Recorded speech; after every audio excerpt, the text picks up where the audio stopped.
Gambat reporter Shahzad Malik. Gambat जे union of journalist पारां PFU जे मरकज़ी सॾ ते मुख़्तलिफ़ प्रेस क्लबनि जे सहाफ़ियुनि हुक्मराननि पारां पास कयल पेका क़ानून ख़िलाफ़ सख़्त एहतजाज कयो।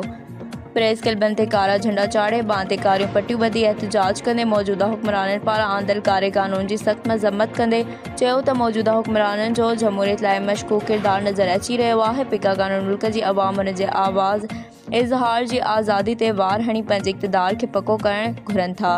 सहाफ़ियुनि जे आवाज़ खे दॿाइणु चाहिनि था। मुल्क जी सहाफ़ियुनि हमेशह जमहूरियत लाइ अवाम जे आवाज़ जी ॻाल्हि कई आहे ऐं आमिर जे पैदावार इक़्तिदार जी लालच में अची हर गैरक़ानूनी गैर जमहूरी कम लाइ तयारु रहिया आहिनि। पार्लियामेंट में वेठल समूरनि उन्हनि जमहूरियत जे दावेदारनि जा पोल पधरा नज़र अची रहिया आहिनि। सहाफ़ियुनि हमेशह आमिर जे ख़िलाफ़ बीठल रहिया आहिनि। एहतजाज में शकूर कमार, कमरुद्दीन शेख, इक़बाल अबड़ो, मुश्ताक अहमद नारेजो, सिराज अब्बासी, अशरफ आलाई, इरफान मेमण, सईद मंगी, दुर मोहम्मद मेमण, फरहान बलोच, लाला शान पठान, नदीम मलिक समेत सिविल सोसाइटी जे शहरनि वॾे अंग में शिरकत कई।